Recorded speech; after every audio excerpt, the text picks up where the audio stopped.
Hello दोस्तों, नमस्कार। आप सभी दोस्तों का स्वागत है मेरे यूट्यूब चैनल लेट्स टेक्नोलॉजी पर। आज की इस वीडियो में हम बात करने वाले हैं उत्तर प्रदेश स्पेशल के बारे में। उत्तर प्रदेश स्पेशल से रिलेटेड कम से कम 10 वीडियोज़ आप लोगों के समक्ष मैं लेकर आऊँगा। इन 10 वीडियोज़ के अंतर्गत जितने भी उत्तर प्रदेश स्पेशल से रिलेटेड जितने भी इम्पॉर्टेंट क्वेश्चन बनते हैं वो सारे के सारे क्वेश्चन हम आप सभी लोगों के साथ डिस्कस करने वाले हैं। आप किसी भी कंपटीशन लाइन की तैयारी करते हो, आप लोगों के लिए ये सेशन यूजफुल होने वाला है। तो बिना किसी देरी के आज के इस सेशन को हम स्टार्ट करते हैं। तो आज के इस पहले स्लाइड में आप सभी लोगों का स्वागत है। तो पहला आज का जो हमारा सेशन है वो सेशन होने वाला है उत्तर प्रदेश की भौगोलिक स्थिति एवं सामान्य परिचय के बारे में। तो आप सभी लोगों को उत्तर प्रदेश की भौगोलिक स्थिति एवं सामान्य परिचय के बारे में हम बताते हैं। तो आप लोगों को पता होना चाहिए कि उत्तर प्रदेश का जो अक्षांशीय जो विस्तार है वो हमारा 23 डिग्री 52 मिनट से 23 डिग्री 21 मिनट उत्तरी गोलार्ध के बीच में होता है। इसके बाद में उत्तर प्रदेश का जो देशांतरीय जो विस्तार है वो 77 डिग्री 3 मिनट से लेकर के 84 डिग्री 39 मिनट पूर्वीय गोलार्ध के बीच में होता है। तो ये हमारा होता है उत्तर प्रदेश का अक्षांशीय और देशांतरीय विस्तार, जो कि बहुत सारे एग्जाम्स में पूछा भी गया है। इसके बाद में उत्तर प्रदेश की हमारी राजधानी लखनऊ है, जो कि हमारे गोमती नदी के किनारे बसा हुआ शहर है। इसके बाद में लखनऊ को हम नवाबों का शहर भी बोलते हैं और ये क्वेश्चन बहुत सारे एग्जाम्स में पूछा गया है। तो ये जितने भी आज मैंने 3 क्वेश्चन के बारे में जो डिस्कस किया है ये आप लोगों को पता होना चाहिए।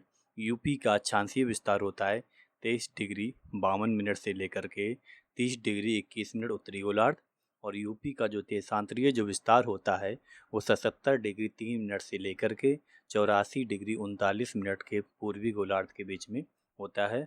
और उत्तर प्रदेश की राजधानी लखनऊ हमारा गोमती नदी के किनारे बसा हुआ शहर है और लखनऊ को हम नवाबों का शहर भी कहते हैं। इसके बाद में भारतीय मानचित्र के अनुसार अगर हम बात करें, भारतीय मानचित्र के अनुसार यूपी भारत के उत्तर पूर्व में स्थित है। जो हमारा उत्तर प्रदेश है वो भारत के नक्शे में उत्तर और पूर्व दिशा में स्थित है, जो कि 8 राज्य तथा एक केंद्र शासित प्रदेश के साथ साझा करता है। तो आपको पता होना चाहिए जो हमारा उत्तर प्रदेश जो राज्य है वो उसके जो पड़ोसी जो राज्य हैं वो 8 हैं, और उसमें से एक केंद्र शासित प्रदेश है वो जो कि दिल्ली है, जो हमारे राज्य के साथ में साझा करते हैं। और एक देश की भी सीमा जुड़ती है नेपाल, उसकी भी सीमा हमारे राज्य को स्पर्श करती है। तो इन राज्यों में जो हमारा जो पहला जो राज्य है वो हमारा हिमाचल प्रदेश, जो कि उत्तर प्रदेश से स्पर्श करता है, झारखंड स्पर्श करता है, छत्तीसगढ़ स्पर्श करता है, बिहार स्पर्श करता है, हरियाणा स्पर्श करता है, मध्य प्रदेश स्पर्श करता है, उत्तराखंड स्पर्श करता है और साथ में राजस्थान स्पर्श करता है।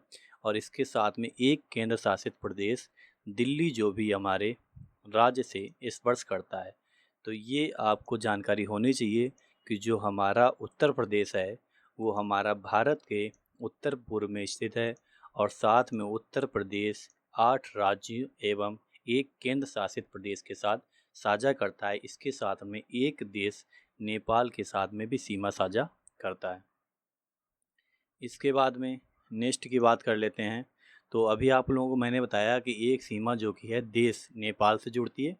इसके बाद में बात करते हैं 4 राज्य को स्पर्श करने वाला एकमात्र जिला सोनभद्र है। हमारे उत्तर प्रदेश का एक जिला सोनभद्र है, जो कि 4 राज्यों को स्पर्श करने वाला केवल एकमात्र जिला सोनभद्र है। ये क्वेश्चन बहुत बार ट्रेंड में आ चुका है, ये आप लोगों को ध्यान रखना है कि उत्तर प्रदेश का ऐसा कौन सा जिला है जो 4 राज्यों को स्पर्श करता है। तो उस जिले का नाम है सोनभद्र। इसको आपको बहुत अच्छे से ध्यान रखना है, इंपॉर्टेंट क्वेश्चन है।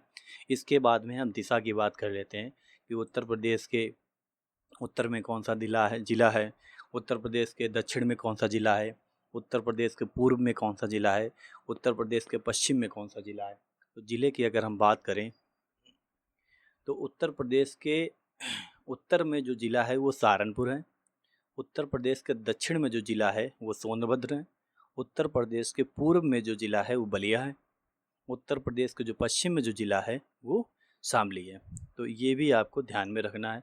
ये भी क्वेश्चन आपसे पूछ लिए जाते हैं कि बताइए उत्तर प्रदेश के दक्षिण में कौन सा ज़िला आता है, तो आपको बताना है सोनभद्र है। अगर आपसे ये पूछा जाए कि उत्तर प्रदेश का ऐसा कौन सा एक ज़िला है जो 4 राज्यों को स्पर्श करने वाला मात्र एक ज़िला है, तो आपको बताना है सोनभद्र ज़िला वो है। ठीक है। इसके बाद नेक्स्ट की बात करते हैं। यूपी का क्षेत्रफल, जो यूपी का क्षेत्रफल है वो टोटल क्षेत्रफल का 7.33% है। कहने का मतलब ये है, अगर टोटल भारत का अगर क्षेत्रफल की अगर बात की जाए तो अगर वो 100% है, तो उस 100% में से जो हमारे यूपी का जो क्षेत्रफल है वो 7.33% है। कहने का मतलब ये है कि जो हमारे इंडिया का जो टोटल क्षेत्रफल है वो 32,87,263 वर्ग किलोमीटर में फैला हुआ है, और जिसमें से जो हमारे यूपी का जो क्षेत्रफल है वो 2,40,928 वर्ग किलोमीटर में फैला हुआ है। ये भी आपको ध्यान रखना है कि हमारे जो उत्तर प्रदेश है इसका क्षेत्रफल कितना है, तो आपको ध्यान रखना है 7.33% और 2,40,928 वर्ग किलोमीटर में फैला है। तो आपको ये ध्यान रखना है। इसके बाद भी बात करते हैं। अभी मैंने क्षेत्रफल की बात की कि यूपी का क्षेत्रफल 7.33% है और इसका क्षेत्रफल 2,40,928 वर्ग किलोमीटर में फैला हुआ है। इसी प्रकार हम बात कर लेते हैं कि उत्तर प्रदेश जो हमारा है वो 28 राज्यों में इसका कौन सा स्थान है। तो हमारा जो उत्तर प्रदेश है वो क्षेत्रफल के अनुसार जो प्रथम स्थान आएगा, राजस्थान सबसे बड़ा है, दूसरे नंबर पे मध्य प्रदेश आता है, तीसरे नंबर पे महाराष्ट्र आता है, इसके बाद में चौथा स्थान जो है वो उत्तर प्रदेश का है। तो अगर आपसे ये पूछा जाए कि क्षेत्रफल की दृष्टि से उत्तर प्रदेश भारत में किस स्थान पर आता है, तो आपको बताना है चौथे नंबर पे आता है। अगर आपसे पूछा जाए कि क्षेत्रफल की दृष्टि से सबसे बड़ा राज्य कौन सा है, तो आपको बताना राजस्थान है। अगर उत्तर प्रदेश का पूछा जाए तो चौथा है, और अगर सबसे बड़ा पूछा जाए तो राजस्थान का है। तो ये भी आपको ध्यान पता होना चाहिए। इसके बाद में बात करते हैं उत्तर प्रदेश में केवल कुल ज़िले कितने हैं, तो कुल ज़िले 75 हैं, जिसमें 18 मंडल हैं। टोटल ज़िले 75 और मंडल कितने हैं उत्तर प्रदेश में, जो कि 18 मंडल हैं। इसके बाद में उत्तर प्रदेश में लोकसभा की जो सीटें हैं वो 80 हैं। अगर बात की जाए उत्तर प्रदेश में लोकसभा की जो सीटें हैं वो 80 हैं। उत्तर प्रदेश में राज्यसभा की सीटें 31 हैं। ये भी आपको पता होना चाहिए। अगर आपसे पूछ दिया जाए कि उत्तर प्रदेश में लोकसभा की सीटें कितनी हैं, तो आपको पता होना चाहिए 80 है। उत्तर प्रदेश में राज्यसभा की सीटें कितनी हैं, ये भी आपको पता होना चाहिए 31 हैं। इसके बाद में पूछा जाए अगर कि उत्तर प्रदेश में विधानसभा की सीटें कितनी हैं, तो ये भी पहले 403 थी। बहुत सी बुक्स में आपको 403 लिखा हुआ दिखेगा, लेकिन अब कितनी हो गई हैं, 404, जो कि मैंने यहाँ पर अपडेट करके ही दिखाया है। अब वर्तमान में सीटें कितनी हैं, 404 हैं, जो कि आपको ध्यान रखना है। ये क्वेश्चन बन जाता है हमारी दृष्टि से इम्पॉर्टेंट, तो इसको भी आपको ध्यान में रखना है। इसके बाद में अगर हम बात करें कि उत्तर प्रदेश में विधान परिषद की सीटें कितनी हैं, तो विधान परिषद की जो सीटें हैं वो हैं 100। इसके बाद अब बात करते हैं, जैसे कि अगर हम बात करें कि जैसे हमारा इंडिया है, तो इंडिया की अगर हम बात करें कि राष्ट्रीय पुष्प कौन सा है ना। इसके बाद बात करें राष्ट्रीय जो है पक्षी कौन सा, तो हम लोग कह देते हैं मोर। ठीक है। राष्ट्रीय खेल कौन सा, तो हम लोग कह देते हैं क्रिकेट। तो इसी प्रकार से हम बात करने वाले हैं उत्तर प्रदेश के राजकीय चिन्ह की बात करने वाले हैं। ठीक है। तो सबसे पहले उत्तर प्रदेश का जो राजकीय चिन्ह है, ठीक है, उस चिन्ह की अगर बात करें तो उत्तर प्रदेश का जो राजकीय चिन्ह है वो एक वृत्त है, सर्किल, और उस वृत्त के अंदर बीचों बीच में एक तीर का निशान है, और उस तीर धनुष का जो निशान है उसके लेफ्ट और राइट में एक एक मछली का चित्र दर्शाया गया है। आप लोग सर्च करके देख सकते हैं। ठीक है। तो उत्तर प्रदेश का जो राजकीय चिन्ह होता है वो एक वृत्त, और एक वृत्त के बीचों बीच में एक तीर धनुष, और उसके लेफ्ट और राइट में एक एक मछली का निशान। ये आपको ध्यान रखना, बहुत बार एग्जाम में पूछा जा चुका है। इसके बाद में अगर हम बात करें राजकीय पशु कौन सा है, तो वो है बारहसिंगा। अगर हम बात करें राजकीय पशु कौन सा है, वो है बारहसिंगा। राजकीय पक्षी कौन सा है, वो सारस या क्रॉन्च। यहाँ पे जो राजकीय जो हम बात कर रहे हैं ये ओनली सिर्फ उत्तर प्रदेश की बात कर रहे हैं। समझते रहिएगा, ठीक है। ये अगर बात करें उत्तर प्रदेश का राजकीय पशु बारहसिंगा और उत्तर प्रदेश का राजकीय पक्षी सारस या क्रॉन्च, ठीक है। कन्फ्यूजन मत करिए, मत होना, ठीक है। इसके बाद में नेक्स्ट की बात करते हैं। उत्तर प्रदेश का राजकीय वृक्ष की अगर हम बात करें तो वो अशोक है, ठीक है। इसका एक दूसरा नाम भी होता है सीता अशोक, ये भी मैंने यहाँ पे अपडेट कर दिया है, क्योंकि कभी कभी इसका दूसरा नाम पूछ लेता है, तो आपको ध्यान रहना चाहिए कि राजकीय वृक्ष जो दूसरा नाम है वो है सीता अशोक। इसके बाद में राजकीय पुष्प जो है वो है पलाश या फिर टेसू, ये भी आपको पता होना चाहिए। कहीं कहीं पलाश लिखा मिल जाता है, कहीं कहीं पर टेसू लिखा मिलता है। इसके बाद में अगर हम बात करें राजकीय भाषा की, तो राजकीय भाषा में प्रथम भाषा जो है वो है हिंदी और सेकंड भाषा है उर्दू, ये आप लोगों को पता होना चाहिए। इसके बाद राजकीय जो खेल हमारा होता है वो होता है हॉकी। इसके बाद में कानपुर शहर को, ये इम्पॉर्टेंट क्वेश्चन ध्यान में रखना सभी को, कानपुर शहर को उत्तर भारत का मानचेस्टर कहा जाता है, ये आपको पता होना चाहिए कि जो हमारा कानपुर शहर है वह उत्तर भारत का मानचेस्टर कहलाता है, ये भी आपको कंफर्म होना चाहिए, ठीक है। यहाँ तक अगर आपको क्लियर लगा, अगर वीडियो आपको अच्छा लग रहा हो, सेशन पसंद आ रहा हो, तो हमारे यूट्यूब चैनल को लाइक करें, सब्सक्राइब करें एंड बेल आइकन को प्रेस कर दें। अभी इसी का नेक्स्ट वीडियो फिर से लेके आने वाले हैं बहुत ही जल्द, तो इसमें आपके हम यूपी स्पेशल के जितने क्वेश्चन हैं सारे के सारे कवर करने वाले हैं, तो इसलिए चैनल को लाइक एंड सब्सक्राइब करते रहिए, ठीक है। इसके नेक्स्ट की बात कर लेते हैं।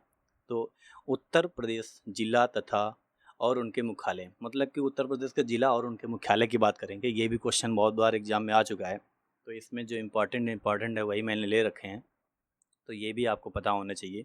तो इसमें अमेठी जो ज़िला है, अमेठी ज़िला का जो मुख्यालय है वो है गौरीगंज। कुशीनगर का जो मुख्यालय है वो है पडरौना, लिख लीजिएगा आप लोग। इसके बाद अंबेडकर नगर का जो मुख्यालय है वो है अकबरपुर। कानपुर देहात का जो मुख्यालय है वो है अकबरपुर माती। सिद्धार्थ नगर का जो मुख्यालय वो है नौगढ़। इसके जालौन का जो मुख्यालय है वो है उरई। इसके जो सोनभद्र का जो मुख्यालय है वो है रावटगंज। कौशाम्बी का जो मुख्यालय है वो है मझनपुर। इसका जो गौतम बुद्ध नगर का जो मुख्यालय है वो है नोएडा। इसके संत कबीर नगर का जो मुख्यालय है वो है खलीलाबाद। तो ये भी सारे के सारे आपको इम्पॉर्टेंट मैंने लिख दिए हैं। ये मुख्यालय भी कभी कभी पूछ लेता है कि बोल देगा कि गौतम बुद्ध नगर का मुख्यालय क्या है, तो आपको पता होना चाहिए कि गौतम बुद्ध नगर का जो मुख्यालय है वो क्या है, नोएडा है। तो ये क्वेश्चन भी एग्जाम में कभी कभी पूछ लेता है, तो इनको भी आप लोगों को ध्यान रखना है, ठीक है। तो आपको ये सारे के सारे पता होना चाहिए कि अमेठी का मुख्यालय कहाँ पे है, तो गौरीगंज में है। कुशीनगर का मुख्यालय कहाँ पे है, तो पडरौना में है। अंबेडकर नगर का मुख्यालय कहाँ पे है, तो अकबरपुर में है। कानपुर देहात का मुख्यालय कहाँ है, तो अकबरपुर माती में है। सिद्धार्थ नगर का मुख्यालय कहाँ पे है, तो नौगढ़ में है। जालौन का मुख्यालय कहाँ पे है, तो उरई में है। सोनभद्र का मुख्यालय कहाँ है, तो रावटगंज में है। अभी मैंने आपको बताया था कि सोनभद्र एक ऐसा ज़िला है जो 4 राज्यों की सीमाओं को साझा करता है, ये भी आपको पता होना चाहिए। कौशाम्बी का मुख्यालय मजनपुर में है। गौतम बुद्ध नगर का मुख्यालय नोएडा है। अभी आप लोगों को बताएंगे हैं कि सबसे ज़्यादा पढ़े लिखे लोग कहाँ पाए जाते हैं, तो ये भी उसमें हम आपको अभी बहुत सारी चीज़ें ऐसी हैं जो आपको हम बताने वाले हैं आगे, अभी नेक्स्ट वीडियो आपको उसमें बताएंगे। तो गौतम बुद्ध नगर का जो मुख्यालय कहाँ है, नोएडा है। संत कबीर नगर का जो मुख्यालय वो खलीलाबाद है। इसके बाद में नेक्स्ट की बात करते हैं। इसके बाद आगे की अगर हम बात करें नेक्स्ट की, तो आप लोग मेरे चैनल लेट्स टेक्नोलॉजी को लाइक करें, सब्सक्राइब करें और साथ में बेल आइकन को प्रेस कर लें, ताकि उत्तर प्रदेश स्पेशल का जब सेकंड वीडियो जब आए तो उसकी नोटिफिकेशन सबसे पहले आपके पास पहुंचे और आप उसको देख लें। तो इसके लिए बेल आइकन को प्रेस करना भी बहुत ज़रूरी है। तो चैनल को लाइक करें और अपने दोस्तों के साथ में शेयर करें। इसके साथ में अगर आप लोग चाहते हैं कि जो मैंने अभी आप लोगों को पढ़ाया है इसकी आपको पीडीएफ फाइल प्राप्त हो जाए, तो इसके लिए आप हमारे टेलीग्राम चैनल को भी ज्वाइन करें। वहाँ पर इस प्रकार का आपको लोगो लगा हुआ मिल जाएगा। जैसे ही आप क्लिक करेंगे लोगो आपको वहाँ पर मिलेगा और उसको आप ज्वाइन कर लें। ज्वाइन करने के बाद में वहाँ पर आपको ये जो मैंने पीडीएफ पढ़ाया अभी आप लोगों को, इससे रिलेटेड पूरी पीडीएफ वहाँ पे आप लोगों को मिल जाएगी। साथ में जो अगला वीडियो इसका सेशन आएगा उसकी भी जानकारी हम टेलीग्राम चैनल पे के माध्यम से आप लोगों को देते रहेंगे। बाकी थैंक्स फॉर वाचिंग। आज के वीडियो को देखने के लिए बहुत बहुत धन्यवाद आप सभी दोस्तों का। ऐसी इसी प्रकार के वीडियो को देखने के लिए हमारे चैनल को लाइक करें, सब्सक्राइब करें एंड दोस्तों के साथ अपने शेयर करें। Thank you so much.